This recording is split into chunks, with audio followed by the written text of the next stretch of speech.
तुम्ही येथे आमरण उपोषणाला बसले आहात, तर हा तुमचा आमरण उपोषणाचा कितवा दिवस आहे आणि आमरण उपोषण कशासाठी चालू आहे? नमस्कार, मी रामदास थोरात, महाराष्ट्र येथील तालुका आंबेगाव, जिल्हा पुणे, मनसर या ठिकाणून बोलत आहे. जवळपास आजचा उपोषणाचा जो दिवस आहे 28/8/2024 रोजी सकाळी 10 वाजल्यापासून आम्ही मनसर या ठिकाणी महाराष्ट्र राज्याचे सहकार मंत्री नामदार दीपरावजी वळसे पाटील यांच्या संपर्क कार्यालयासमोर आज आम्ही उपोषण करीत आहे. जवळपास आज आमच्या उपोषणाचा हा 4था दिवस आहे. माझ्या समोर बसलेले माझे शेतकरी बांधव आहेत. तर मूळ मुद्दा असा आहे का जवळपास 2019 म्हणजे नोव्हेंबर 2019 पासून तर 2022 अखेरपर्यंत जवळपास संत ज्ञानेश्वर नागरिक पतसंस्था मर्यादित मनसर या संस्थेने जवळपास 5 कोटीचा अफार केलेला आहे आणि आम्हा शेतकऱ्यांची फसवणूक केलेली आहे. बोगस प्रकरणं मारून कुठंतरी प्रत्येक शेतकऱ्याला वाटतं का आपल्या उदरनिर्वाहासाठी किंवा काहीतरी शेती उद्योगासाठी कुठंतरी जाऊन आपण एक छोटं मोठं लोन मारावा आणि त्या उद्दिष्टाने गरजेपुरतं लोन मारायला गेलेलं असताना आणि 2019 काळ असा होता त्या दरम्यान कोरोनाचा काळ चालू होता. त्या दरम्यान नेमकीच फाईल आम्ही तिथे प्रोसेस करण्यासाठी म्हणून गेलो होतो. मॉर्गेजपर्यंत आमचं ठीक झालं, परंतु मॉर्गेज करत असताना देखील संस्थेच्या कार्यकारी अधिकारी अनिता रवींद्र पोखरकर, यतीन कुमार हुले आणि त्यांची जी काही बॉडी आहे संस्थेवरची संचालन मंडळाची, त्यांनी सांगितलं तुम्ही फक्त तिथे जा, तिथं गेल्याच्या नंतर तुम्ही फक्त काय करू शकता, मॉर्गेज करा, बाकीचं आम्ही पाहून घेऊ सगळं. मग त्या संस्थेमध्ये जो काही कारभार आजपर्यंत घडलेला आहे त्याची मी काही खुलासा देत आहे. आज 4था दिवस आहे आम्ही उपोषणामध्ये बसलेले आहोत.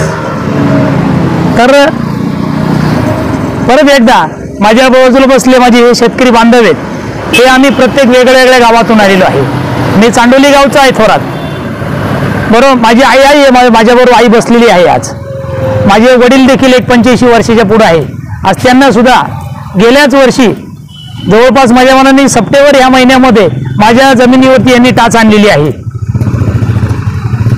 मग ह्या व्यक्तीनं ज्या संस्थेचा जो संचालक बॉडीवरती किंवा ही संचालक बॉडी आहे जो यतीन कुमार हुले, जो हा सगळ्यांना पुणे जिल्ह्याच्या पतसंस्था फेडरेशनमध्ये कार्यरत आहे, हे संचालक बॉडीमध्ये काम करत आहे, बरोबर. परंतु ह्या गोष्टीचा सखोल तपास व्हावा म्हणून अनेक ठिकाणी आम्ही सगळ्या शेतकऱ्यांनी अनेक ठिकाणी कर्ज ज्या ज्या ठिकाणी ज्यांनी घेतलेले आहे त्या त्या ठिकाणावरून अनेक ठिकाणी यांनी पत्रकारशी चर्चा केलेली आहे. त्याचबरोबर आम्ही अनेक ठिकाणी याचिका दाखल केलेल्या आहेत, पोलीस स्टेशनला आम्ही कंप्लेंट दिलेली आहेत, परंतु आपल्या कंप्लेंटचा किंवा अर्जाचा कुठेही विचार केला गेला नाही. जवळपास आज आम्ही 3 वर्ष झाले आम्ही धावपळ चालू आहे. त्याच्यामध्येच आज जो काही फ्रॉड झालेला आहे हा 5 कोटीचा फ्रॉड अफार आहे. याच्यामध्ये सहकार मंत्र्यापासून तर सहकार खात्यातील तंतोतंत सगळे अधिकारी हे भ्रष्ट आहेत आणि 3 वर्षात आम्हाला पाहायला मिळालेले आहेत. आमच्या जर शब्दाला जर कुठेच जर जाग येत नसेल तर मग नक्कीच सहकार मंत्री हे जे आपल्या स्वतःला अन्नदाते समजतात, आम्हाला आंबेगाव तालुक्याचे मोठे भाग्यविधाते समजून पाहत आहेत, परंतु हा भाग्यविधाता नाहीये. सर्वसामान्य शेतकऱ्याची जमीन लुटणारा हा करप्ट एक प्रकारचा हा एक लँड माफिया आहे हे म्हणावं लागेल. आज माझे मित्र बाजूला बसले हे अविनाश कोकणे, त्याचबरोबर इथं बाजूला बसले आहेत माहिये, त्यांच्या देखील जमिनीचा आता एक 8 दिवसापूर्वी निलाव केलेला आहे, कागद झालेला आहे. ह्याच व्यक्तीचे वडील ICU मध्ये असताना एक 10 दिवसापूर्वी ICU मध्ये असताना या व्यक्तीचं मी हिअरिंग असताना तिथं पेपर घेऊन गेलो होतो का तुम्ही पेपर काय करा, थोडं पुढे टाकला, 4 दिवस तारखा वाढून द्या. आणि तो जो DDR आहे त्याचं नाव आहे प्रकाश जगताप. हा गेंडा आहे, गेंडा. मी तर म्हणून महाराष्ट्राला लागलेली एक किडे आणि त्याला अधिकारी म्हणून तिथं नेमलेला आहे. माणसाला माणुसकी नाही, पत्र हातात दिलंय मी आणि पत्र फेकून दिलं खाली, म्हटलं असे कागद खूप आले. माणूस मेला तर नाही ना म्हणतो. ही भाषा वापरायची का? आणि म्हणलं तुला बोलायला संधी दिली म्हणून तू तो शब्द बोलून गप खाली बस. म्हणजे हा व्यक्तीचे वडील ICU मध्ये लाचचे घटिका मोजतायत आणि तो माणूस ही भाषा वापरतोय. म्हणजे यांच्या ज्या भाषा आहेत ह्या वेगळ्या प्रकारच्या आहेत. हे दबावतंत्र हे पूर्णपणे महाराष्ट्रामध्ये चाललेलं आहे. त्याचबरोबर हा व्यक्ती सेकंड डेला वडील ऑफ झालेत, बॉडी घेऊन आलो इथे, पोलीस प्रशासनाकडे गेलो, या अधिकाऱ्याकडे गेलो मंचरच्या मार्केट यार्डमध्ये. ह्या लोकांनी सगळ्यांनी उडाडीची उत्तर दिले. पोलीस प्रशासन देखील हे बांधले गेलेलं आहे. आमच्या कुठल्याच पत्राला उत्तर मिळत नाही असताव्यात किंवा त्यांचा संस्थेचा फोन आला का लगेच आम्हाला बोलवलं जाते का तुम्हाला अर्जंटमध्ये यावाच लागेल. याच्या पाठीमागचा उद्देश काय आहे? आमची हायकोर्टमध्ये याचिका चालू आहेत, अनेक ठिकाणच्या केस चालू आहे, घोडेवाच्या केस चालू आहे. माझी 2/9 आत्ताच्या ह्या 2/9ला माझी रिपोर्ट करण्याची ऑर्डर आहे घोडेगावच्या कोर्टाला.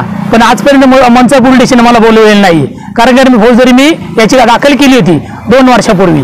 आज त्याची ऑर्डर झाली तपासण्याची का नाही आजपर्यंत पोलीस प्रशासनाने मला कधी फोन करून बोलत का नक्की काय झालंय ऑर्डरचं. SP ला देखील आम्ही कॉल केले आहेत. SP ला पुढे गेलोय आम्ही, तिथं सुद्धा आमचा कुठलाही विचार हातामध्ये घेतलेला नाही किंवा आम्हाला बोलवण्यात आलेली नाही. गेले 2 महिने झाले त्याच पळापळी आमच्या चालू आहे. इथून मागे देखील ह्या घटना घडलेल्या आहेत.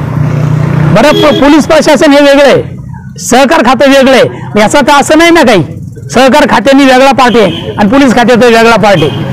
कारण कुठल्या अशा कायद्यामध्ये लिहिले का प्राथमिक तपास करून कमीत कमी ह्या संस्थेत गुन्हा दाखल करण्यात आला पाहिजे. एवढा जर मनी लॉन्ड्रिंगचा फ्रॉड जर झालाय, पैसे देवण घेऊन झाली लाखो करोड रुपयाची, तर हे पोलीस प्रशासन का झोपलेलं आहे का?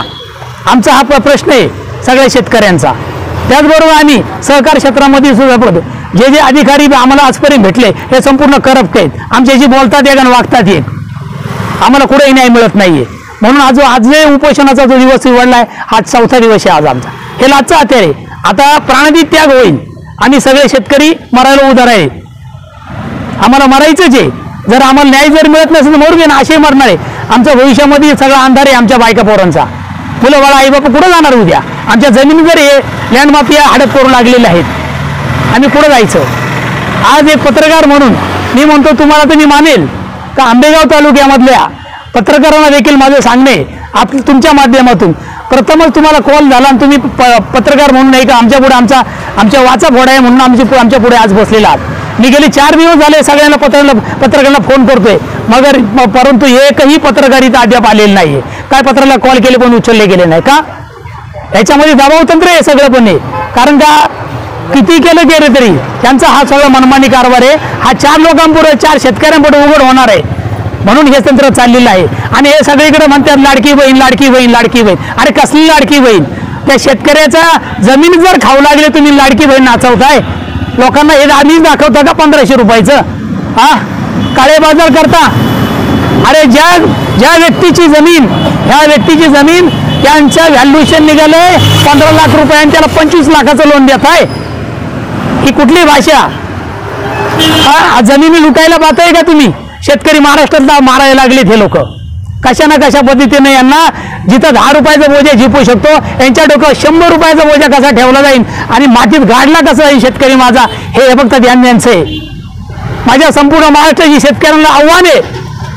आज आम्ही 15 शेतकरी बळी पडलोय ह्या सहकार क्षेत्राला.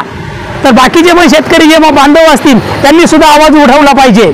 आज मरणांतिक त्यागी तर आम्ही बसलेलो आहोत आणि वाट पाहतोय कोण कोण इथे सामील होतंय. आज हा 5 कोटीचा फ्रॉड नव्हे तर जवळपास या संस्थेचा मी सांगतो 15, 20, 25 कोटीचा पण फ्रॉड असू शकतो.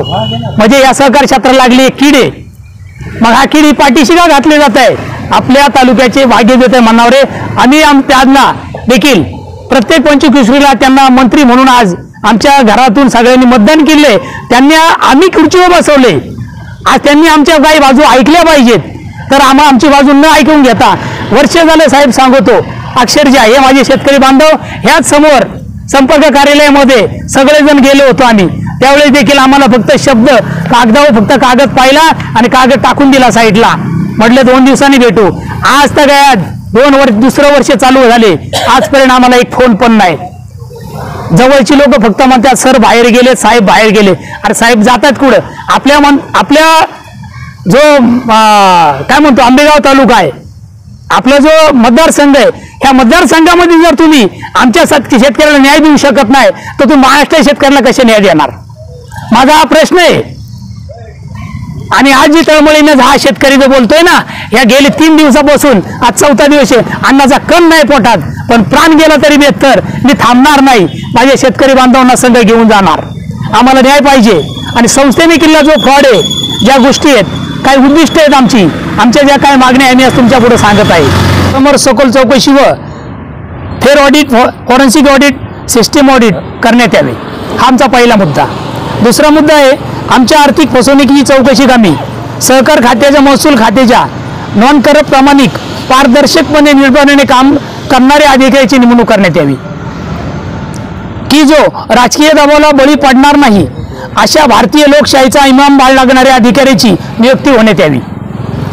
त्याचबरोबर तिसरा भाग आहे की आमचे सातबरे स्वय संस्थेने, वसूल अधिकाऱ्याने जे चढवलेले बोजे आहेत, हे पारदर्शीपणे चौकशी करून बोजे कमी करण्यात यावेत. त्याचबरोबर आमच्या खात्यांवरती किंवा आमच्या नाव्यांवरती जे दाखवून राहिलेली कर्ज निरंकार करण्यात यावी. त्याचबरोबर चौथा मुद्दा आहे सदर संस्थेचे आमच्या उदरनिर्वाहाचे छान आम्हाला कर्ज पुरवठा, जो आम्हाला न करता कर्ज पुरवठा जमीन लिलाव करून हडप केल्या आहेत, यामुळे आम्ही उदरनिर्वाहापासून वंचित राहणार आहोत. अथवा संस्थेविरुद्ध कडक कारवाई करण्यात यावी, अथवा आम्हाला कुटुंबासहित प्राण त्यागण्याची परवानगी द्यावी. या शासनाने संस्थेचे मूळ अभिलेख संपूर्ण चौकशी ऑन कॅमेऱ्यामध्ये समोर व्हावी. संचालक मंडळ बरखास्त करून प्रशासकीय नेमणूक करावी. प्रमुख कार्यकारी अधिकारी यांना चौकशी होईपर्यंत सक्तीच्या रजेवर ठेवण्यात यावे. त्याचबरोबर संस्थेच्या विरुद्ध गुन्हा दाखल तात्काळ करण्यात यावा. अशा हे आमच्या मागण्या आहेत. आणि जास्त करून हे जर पब्लिकमध्ये, जर लाईव्ह कॅमेऱ्यामध्ये, जर ऑन कॅमेऱ्यामध्ये जर या पूर्ण घोटाळ्याची बाजू जर ओपन करायची ठरली तर तिथं आमच्या सगळ्या शेतकऱ्यांना समोर बसून करण्यात यावी. त्याचबरोबर जो चाचणी लेखा परीक्षण GD भांगरे म्हणून यांनी केलेलं आहे, त्यांना देखील शासनाने समोर आणावं. आणि जो DDR आहे आता जो कार्यरत आहे ज्या बॉडीवरती आहे, तर प्रकाश जगताप म्हणून जे व्यक्ती आहे त्याला देखील समोर आणावं. त्याचबरोबर जवळपास माझ्या मनाने 20/3/2024 रोजी जो आदेश पारित करण्यात आलेला आहे, सौरभराव म्हणून एक तिथल्या सहकार आयुक्त होते, त्यांच्याकडं हायकोर्टने एक ऑर्डर केली होती. त्या ऑर्डरमध्ये सरळ लिहिलं होतं का तिथं EOW, SP आणि सहकार आयुक्तांनी याची सखोल चौकशी करून कोर्टामध्ये तुमचा उत्तर द्यावं त्याचं. याचं नमूद करत असताना देखील सौरवराव म्हणून हा जो अधिकारी होता, यांनी पारदर्शक कुठलीही सखोल चौकशी नाही केली. जो आमच्याकडे अहवाल आहे 15 जणांचा शेतकऱ्यांचा, तो त्या अहवालाची सखोल चौकशी नाही केली. मूळ जो कागदपत्रे असतात संस्थेची ही समोर आणलेली नाहीये, आमची बाजू कुठलीच ऐकून घेतलेली नाहीये. बरोबर. त्याचबरोबर ज्या डुप्लिकेट ज्या सह्या मारलेल्या आहेत, डुप्लिकेट चेक वापरले, याची बऱ्याचशा काही गोष्टी केल्या आहेत. हे भोगी जामीनदार जे समोर बसले, आज आमच्या बरोबर काही जामीनदार पण आहेत, हे जामीनदार सुद्धा आहेत, हे खोटे जामीनदार या संस्थेने वापरले. बरोबर. आणि काही बाहेरचे जामीनदार आहेत. मग हे जे बाहेरचे जामीनदार देखील आहेत, हे सुद्धा त्या समोर यायला तयार. त्यांनी देखील पोलीस स्टेशनला जाऊन कंप्लेंट नोंदवली आहेत. काही संस्थेने आमच्याकडनं जबरदस्तीनं त्याच्यावरती तुम्ही जामीनदार राहा, तुम्हाला काय करायची, ह्या लोकांच्या जमिनी भरपूर आहेत, तुमच्या जमिनीला कुठेही टाच येणार नाही. मग यांनी काळजी सगळ्या नियोजितबद्ध हे काम केलेलं आहे. त्याचबरोबर आमचे मित्र अविनाश विठ्ठल कोकणे, ज्यावेळेस यांची हिअरिंगची तारीख होती 14/6 नाही का, आता 14/8 हिअरिंगची तारीख होती. आणि यांची टोटल अमाऊंट लाची फायनल ऑर्डर असते, ती फायनल ऑर्डर काढायची होती. तिथं ज्यावेळेस मी पत्र घेऊन गेलो होतो, त्याच दरम्यान जी घटना घडली तुम्हाला मागायची पूर्वी सांगितली मी, तसंच सेकंड डेला यांचे वडील ऑफ झाल्याच्या नंतर आम्ही रुग्णवाहिका इथे घेऊन आलो, पोलीस स्टेशनला घेऊन गेलो, इथं AR ऑफिसला घेऊन गेलो मार्केट यार्डमध्ये. तिथून त्यांनी कुठलीही आम्हाला आम्हाला कुठलं उत्तर दिलं नाही किंवा त्या उत्तरावरती काही बोलले पण नाही आम्हाला, बरोबर. तर यांनी म्हटले तुम्ही काय यांच्या वडिलांचा आहे, तुम्ही काय करा, अंतिम संस्कार करा, मग काय तो प्रश्न बघू. दुसऱ्या दिवशी आम्ही पोलीस स्टेशनला गेलो. आम्हाला म्हटले आम्ही गुन्हा दाखल करतो, अद्याप गुन्हा दाखल नाही केला. का नाही केला? अरे मनुष्यवाद गुन्हा दाखल झाला पाहिजे या लोकांवरती. तिकडं प्रेत जळतंय एका साईडला आणि 5:30 पावणे 6 किंवा 4च्या पुढं ह्यांचा कागद बनतोय कोणत्या लँड माफीच्या नावावरती. याच्या आत्म्याला वडिलांच्या काय वाटत असेल त्या टायमाला. आज शेतकऱ्यांची ही जर दिशा बोलवत असेल, वेगळ्या प्रकारचा कारभार होता असेल, मग महाराष्ट्र सहकारमंत्र्यांनी करायचं काय? हे सगळे हे लांडगे गोळा करायचे का जवळ शेतकऱ्यांना खाण्यासाठी? आज मी कळमळीनं बोलत आहे माझ्या शेतकरी बांधवांच्या बद्दल. मी एक शेतकरीच आहे. माझी देखील इथं 25 लाखाची फसवणूक झाली आहे. माझी कमीत कमी 3.5-3.5 एकर आज जमीन यांच्या ताब्यात आहे हरामखोराच्या. वाईट बोलावं नाही पण बोलावं लागतंय. आज शब्द वाईट येतात कारण आमच्या मुलाबाळाचा उदरनिर्वाहाचा प्रश्न निर्माण झालेला आहे. आणि जायचं पुढे भविष्यामध्ये. या सगळ्या गोष्टीचा सखोल तपास झाला पाहिजे, चौकशी झाली पाहिजे. आणि प्रथमतः तुमचा चॅनल काय मला माहित नाही भाऊ, परंतु तुम्ही पहिल्यांदा ह्या मनसरमध्ये आवाज द्यायला आम्हाला तुम्ही आलात. धनगाटके भरपूर आहे इथं पत्रकार, पण एक पण नाही आलेला. हे पण आहे ना सगळे दबावाखाली आहेत. आणि महाराष्ट्रातून जर आवाज काढला असेल तुम्ही काढलाय आमचा पहिल्यांदा. त्यासाठी तुम्हाला मी धन्यवाद बोलील. आणि पुढील जो काय विषय असेल मी इथं थांबवतो. माझे शेतकरी बांधव काय आपले ओळख देतील. धन्यवाद. मला एक थोडे प्रश्न विचारायचे. अजूनपर्यंत तुमच्या उपोषणावर कोणी दखल घेतलेली आहे का? कोणी इथे येऊन गेला आहे का? कोणीच नाही आलेलं. फक्त मी सांगू इच्छितो शेतकरी संघटनेचे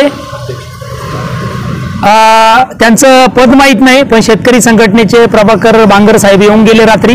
त्याचबरोबर नारायणगावचे ॲडव्होकेट हेमंत कुलकर्णी सर म्हणून येऊन गेले. आज ते आम्हाला आमचे ते म्हणजे मार्गदर्शक आहेत आमचे. त्याचबरोबर गौतम करंदीकर साहेब म्हणून आले आहेत, ते पण महासंघाचे अध्यक्ष आहेत, त्यांनी भेट दिली.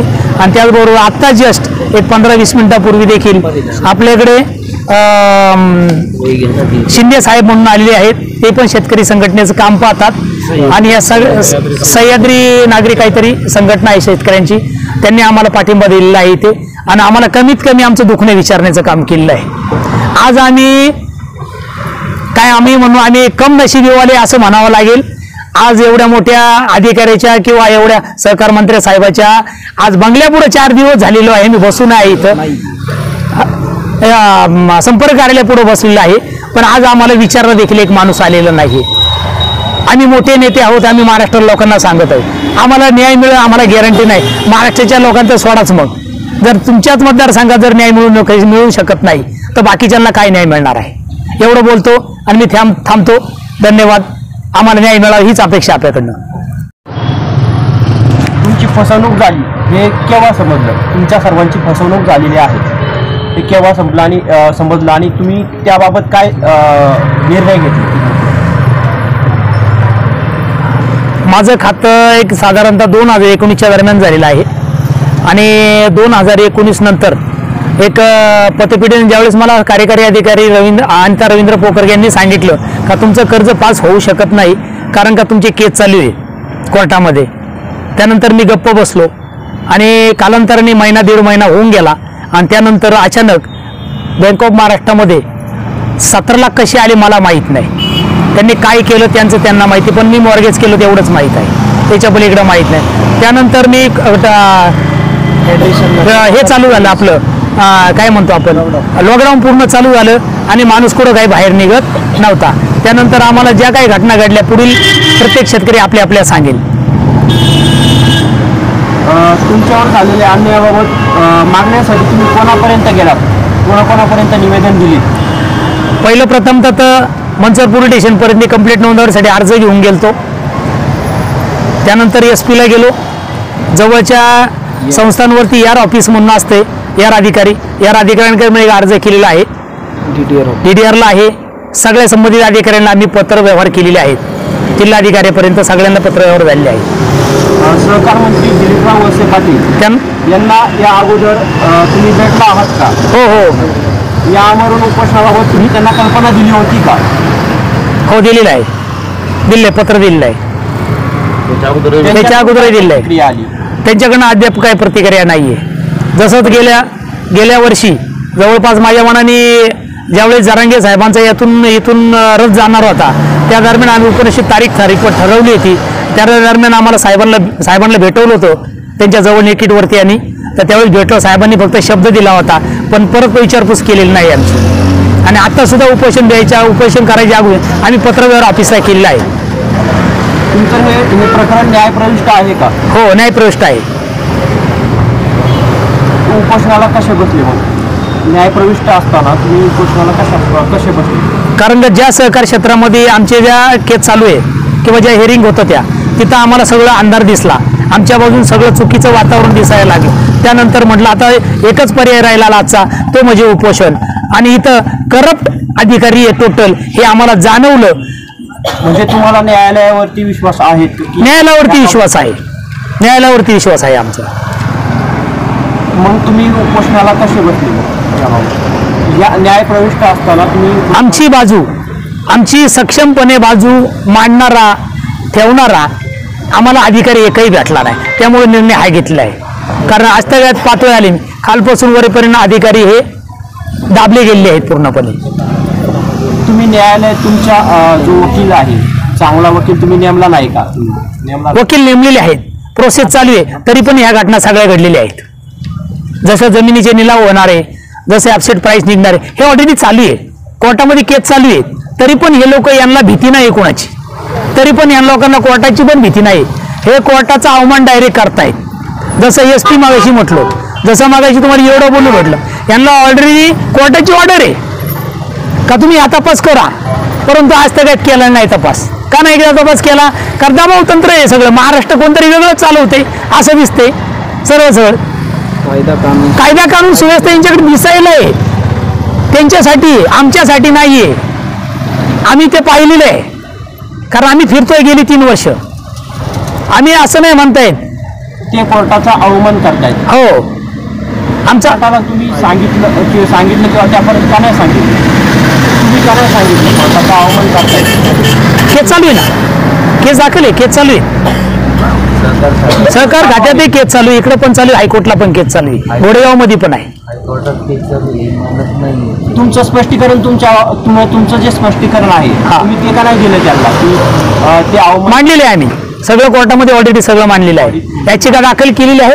आमचा सगळा विषय चालू आहे कोर्टामध्ये. तुम्हाला तुमच्या आंदोलन उपोषणाला यश आले नाही तर तुमची पुढची भूमिका काय असेल आणि तुम्ही कुठपर्यंत जाणार या आंदोलनाच्या माध्यमातून? सगळं प्रथम तर मी मानववादाचा गुन्हा यांच्यावर दाखल होण्याकरता मी पहिलं महाराष्ट्राचे माझे शेतकरी बांधवांनी यांना एकत्र करण्याचं काम करणार आहे.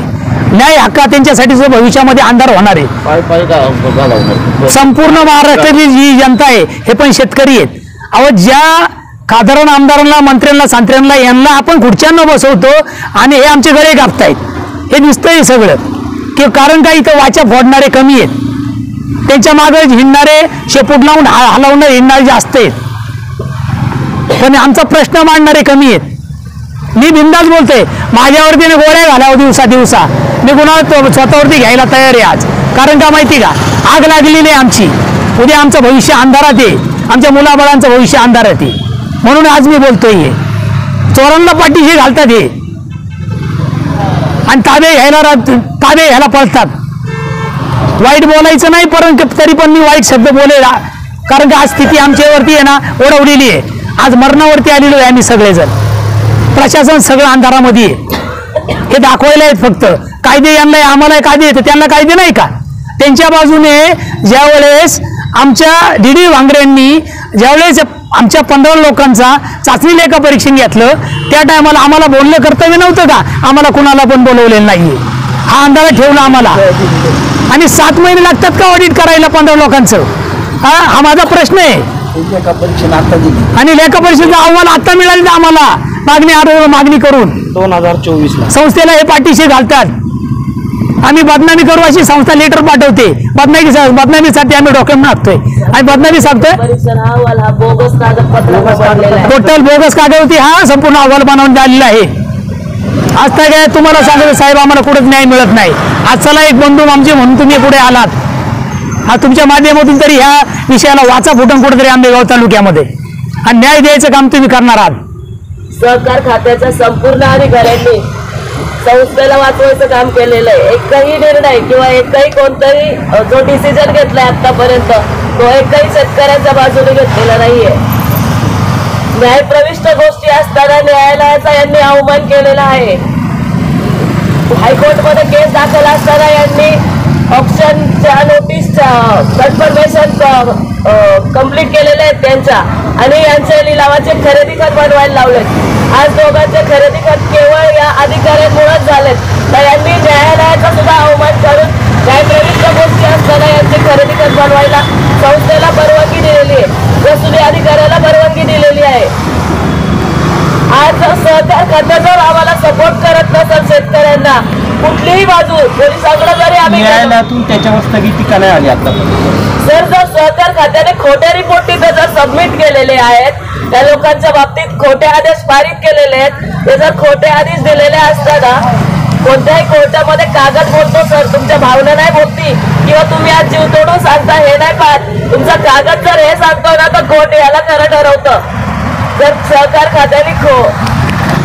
खात्याने जर आतापर्यंत पारदर्शक निर्णय दिला असता तर आज या लोकांना आमरण उपोषणाची वेळ आजपर्यंत आलेली नसती.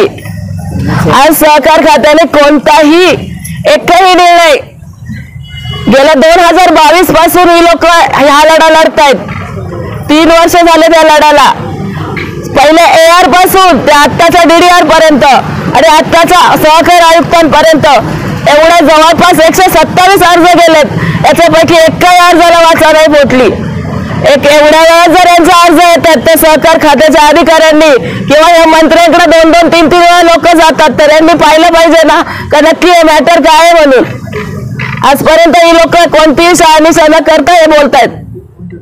आज जर हे लिलाव झालेत आणि या लोकांना उपोषणाची वेळ या कारणाने आली आहे की सहकार खात्याने कोणताही सपोर्ट न केल्यामुळं, पोलीस स्टेशन असो किंवा इतर कोणताही खाते असो, पहिले या लोकांची चौकशी सहकार खात्याकडे मागते. सहकार खात्या यांच्याकडे आधीपासूनचा चुकीचा रिपोर्ट इथं सादर करतं. चुकीचा रिपोर्ट सादर केल्यानंतर परत या लोकांवर बळी जायची वेळ येते. आज पण यांची वेळ ही चाललेली आहे. हायकोर्टमध्ये याचिका दाखल आहेत, इथं दिवाणी कोर्टात सगळ्या याचिका दाखल आहेत. याचा कोणताही याच्यामध्ये फरक पडत नाहीये की यांचे आदेश दिलेत याच्यावर चौकशा होत नाहीयेत. सहकार खात्याच्या याच्यावर डिपेंड राहत आहेत ही लोक. सहकार खात्यात जर पारदर्शक न्याय देत नाही तर यांनी काय करायचं? न्यायालयात केस चालू आहे, न्याय मिळायला उशीर लागतो. बरोबर आहे सर. मला एकच म्हणायचं, एक उदाहरण सांगते. हे अविनाश कोकणे यांची 14/8/2024 रोजी न्यायप्रविष्ट गोष्ट होती. 22 ऑगस्टला यांची न्यायालयामध्ये याचिका होती. यांनी त्यावेळेस सुनावणी दरम्यान कागदपत्र आम्ही सगळ्यांनी सबमिट केली होती.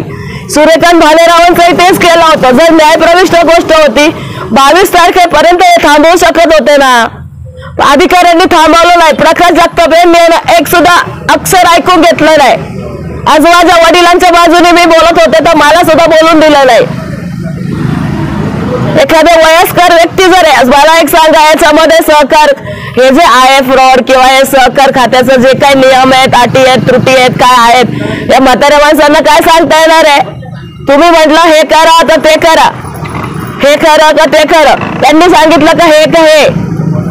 अशाच पद्धतीने यांचे अपसेट प्राइस झालेत. अपसेट प्राइस नंतर लिलाव नोटीस निघतात. फायनलवर आहे यांचं.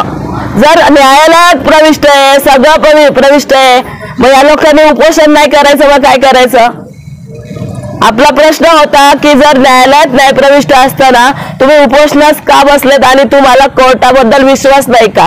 सर प्रॉब्लेम हा आहे म्हणून आम्ही उपोषणास बसलो. आमदार दिलीपराव वळसे पाटील यांच्याकडून काय अपेक्षा असते? साहेबांनी आमची पूर्ण पारदर्शक चौकशी लावावी. सहकार खात्याचा नॉन करप्ट अधिकारी इथे हजर करावा. सहकार खात्यात नसेल तर इतर कोणत्याही खात्याचा अधिकारी इथे हजर करावा. सगळे IAS लेवलचे अधिकारी असतात, त्यांना सगळं कळतं. उच्च दर्जाचे CA इथं बसवावेत. ज्यांनी आधी ऑडिट केले त्यांना बसवावे. संस्थेचे अधिकारी, त्याच्यामध्ये सामील असलेले सगळे कर्मचारी, सगळ्यांना घेऊन बसावं. सगळा कागदली कागद शहानिशा समोरासमोर व्हावी, तरच हा न्याय मिळेल. नाहीतर या लोकांना न्याय मिळणार नाही. कारण संस्थेने आजपर्यंत खोटी कागदपत्र सबमिट केल्यात. खोट्या कागदाच्या आधारावर हा सगळा जो खेळ मांडलाय ना, हा खोट्या कागदपत्रांच्या आधारावर मांडलाय. आणि दुसरी गोष्ट, संस्था आजही बाहेर आमच्यापर्यंत आम्हाला सपोर्ट करणाऱ्या प्रत्येक व्यक्तीला खोटं सांगतेय का या लोकांनी कर्ज घेतलेत, यांना कर्ज बुडवायचे म्हणून ही लोक हे अशा प्रकारचे उपोषण, संस्थेची बदनामी, सहकार खात्याची बदनामी करतात. साहेब, आपल्याकडचा शेतकरी असा आहे, एक वेळेस कर्ज घेतला, स्वतःची जमीन विकेल पण कर्ज बुडवणार नाही. सर्वसामान्य शेतकरी जमीन विकून पैसे भराल, पण इथं पैसे न घेता कोणी असं करू शकत नाही. या लोकांनी पैसे घेतले नाहीत म्हणून ही लोक आज उपोषणात बसलेत. आज कामधंदे सोडून, आज शेतकऱ्याला किती काम असतात तुम्हालाही माहित असेल, तुम्ही शेतकऱ्याचाच पुत्र असणार आहेत. एवढे कामधंदे सोडून कोणी येत नाहीत. आज 3 वर्ष लोक लढतायत या गोष्टीसाठी. कुठेतरी याला सत्याची बाजू आहे, ती सत्याची बाजूच आमची पडताळावी हीच अपेक्षा आहे. नमस्कार, मी अविनाश कोकणे. आता ह्या माझ्या सहकार्यांनी मुद्दे ते मांडलेलेच आहेत, हे टोटल मुद्दे मांडलेले आहेत. आता याच्या पलीकडे मला काय बोलण्याजोगं काय असं काय राहिलं नाही, पण तरी पण 2-4 मुद्दे मी असे बोलतो का टोटल आजपर्यंत 3 बळी ह्या बाबतीमध्ये गेलेले आहेत. स्वतः माझे वडील त्याला मानसिक हॅरासमेंट करून त्यांना अक्षरशः जीव मारण्यापर्यंत यांची मजल गेलेली आहे. आणि ज्या दिवशी माझे वडील गेले त्या दिवशी यांनी खरेदी खत मारलेले आहे चुकीच्या पद्धतीनं. संस्था नसून ही एक लुटारूंची सक्रिय टोळी आहे. ह्या टोळीच्या पाठीमागं अनेक दिग्गज नेते, अनेक अधिकारी पदाधिकारी यांच्या हाताशी आहेत, पैसा हाताशी आहे. मग कसा लुटायचा? तर शेतकरी लुटायचा, दुसरा कोणी भेटला नाही ना लुटायला. अशा पद्धतीने तुम्ही लूटमार करताय आणि वर शेतकऱ्याची बदनामी करताय. यांनी कर्ज घेतले, आज सामने बसून बोलावं, यांनी कर्ज घेतले सिद्ध करावं. ह्या गोष्टी सगळ्या सामने बसायची यांची हिंमत नाही, हे गल्ली बोळात पळतायत आणि बाहेरून चुकीच्या बातम्या देत आहेत, लोकांना दिशाभूल करतायत. समाज सर्वसामान्य लोकांची दिशाभूल करतायत. शेतकरी असा बावळट नाहीये. शेतकरी कोणता महाराष्ट्रातला मला कोणताही शेतकरी दाखवा कर्ज घेतल्याने तो नाकारतोय, असं कधीच होऊ शकणार नाही. ज्यांनी कर्ज घेतलं तो प्रामाणिकपणे भरण्याचा प्रयत्न करेल आणि नाही भरता आला तो स्वतःची जमीन विकेल, पण हे चुकीचे मुद्दे असे करणार नाही. पण यांनी मुद्दामून हा बावटपणा चालवलेला आहे. याच्या पाठीमागं ही सगळी लोक लँड माफिया यांच्या ह्या संस्थेशी निगडीत लोक आहेत, जे गुंड प्रवृत्तीचे लोक आहेत. यांना आताशी धरून हे गुंड प्रवृत्तीनं हे जोर जबरदस्तीनं लोकांचे ताबे घेणे, जोर जबरदस्तीनं. बरं, ह्या गोष्टीमध्ये अधिकारी, या अधिकाऱ्यांचा टायमिंग असतो 5-5:30-6 वाजेपर्यंत. हे रात्रीचे जाऊन ताबे घेत आहेत. तहसीलदार रात्रीचे जाऊन ताबे घेत आहेत. कोणत्या अधिकारावर ताबे घेताय तुम्ही लोकांचे? काय अधिकारी तुम्हाला लोकांचे ताबे घ्यायचा? याचा तुम्ही मूळ अहवाल तपासला का? शेतकऱ्यांनी मुळात हे म्हणतायत कर्ज याला फिरवलं त्याला फिरवलं. शेतकरी बावळट आहे का? स्वतःची जमीन ठेवायची, लोकांना कर्ज वाटाय मूर्ख आहे का? तो व्याजाचा पैसा वाटू शकतो का? जगात आहे का कोणी असं शेतकरी? मला दाखवून द्या. असं कोणी कधीच होऊ शकणार नाही. न होणाऱ्या गोष्टी हे मानतायत. अधिकारी दूध खोळेल का? सहकार आयुक्त झाले, उपायुक्त झाले, यांना माहिती नाही केस पिकून हे अधिकारी झालेत का? टोटल बोगस कागदपत्र त्यांच्या पुढे उभे राहत आहेत आणि आमचे खरी कागदपत्र असताना हे तपासत नाहीत. बोगस कागदपत्रांना लगेच मंजुरी देऊन लगेच तुम्ही हे करतायत. म्हणजे किती चुकीच्या प्रवृत्तीच्या गोष्टी हे करतायत. या आज शेतकरी मरायला लागलाय. आज त्यांच्या टोटल जमिनी आज यांनी हडप केलेल्या आहेत. आज माझे वडील त्याच्यामुळे बळी पडलेत आणि यांच्यावरती मनुष्यवधाचा गुन्हा दाखल झाला पाहिजे, ही माझी प्रमुख मागणी आहे. बस मी एवढंच सांगतो. आणि मला या महाराष्ट्रामध्ये सर्व शेतकऱ्यांनी ह्या गोष्टीला आज आमच्यावर नाही झालं, उद्या दुसऱ्या होईल म्हणून शेतकरी, सर्वसामान्य शेतकऱ्यांनी याला पाठिंबा दर्शवला पाहिजे. विविध संघटनांनी याला पाठिंबा दर्शवला पाहिजे का आज मरणाची वेळ आलेली ही गोष्ट, आणि हे आम्ही कधीच चुकीचं बोलणार नाही.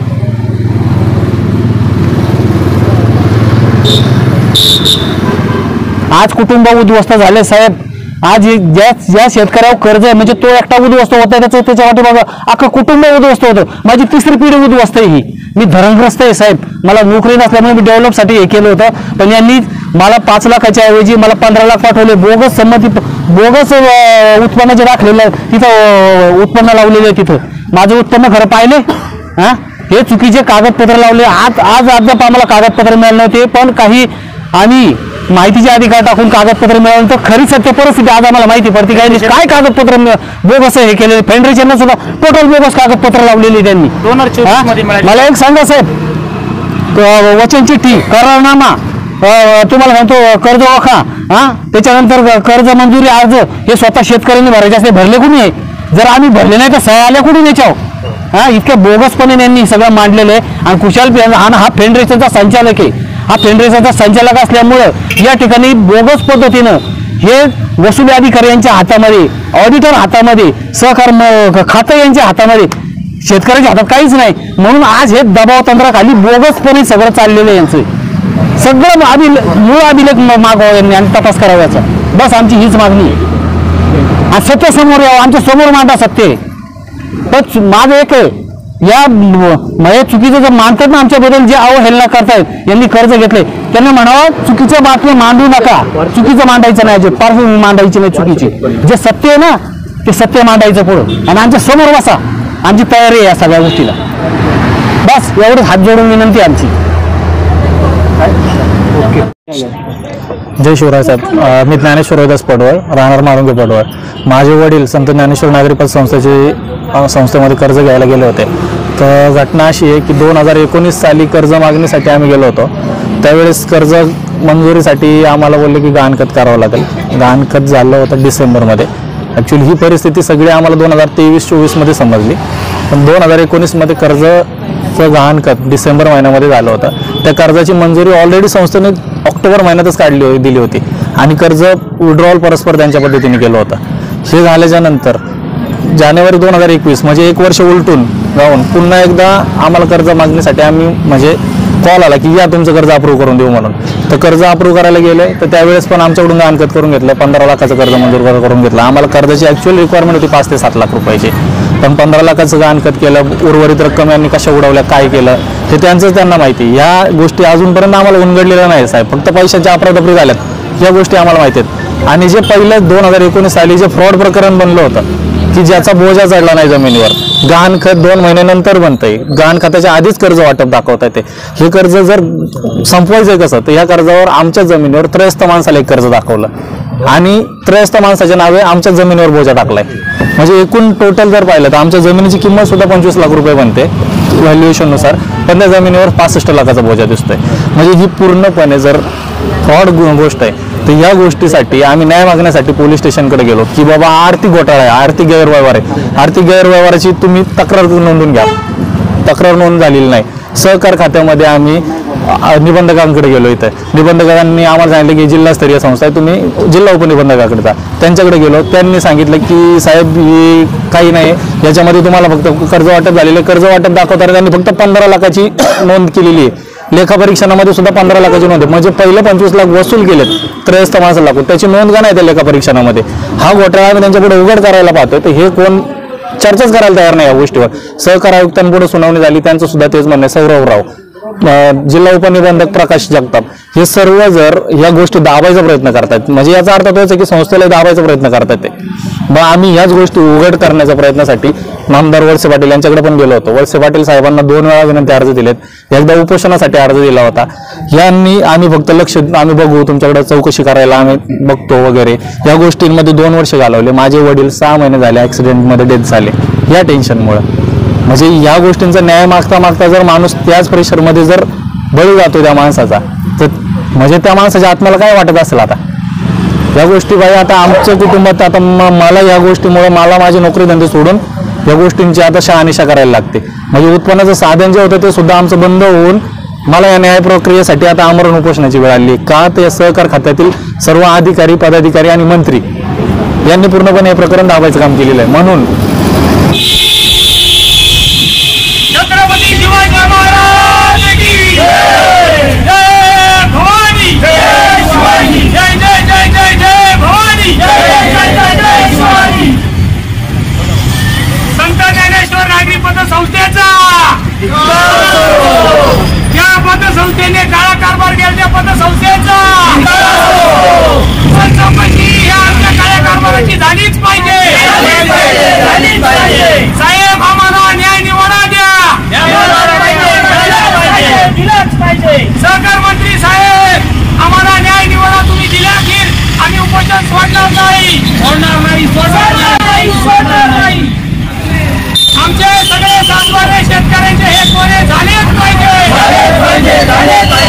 अधिकारी हे घरी साहेब आम्हाला न्याय द्या, न्याय द्या. संस्थेवर हा गुन्हा दाखल झालाच पाहिजे. सगळे संस्थेचे भ्रष्टाधिकारी हे जेलमध्ये गेलेच पाहिजे. सहकार मंत्री साहेब आम्हाला न्याय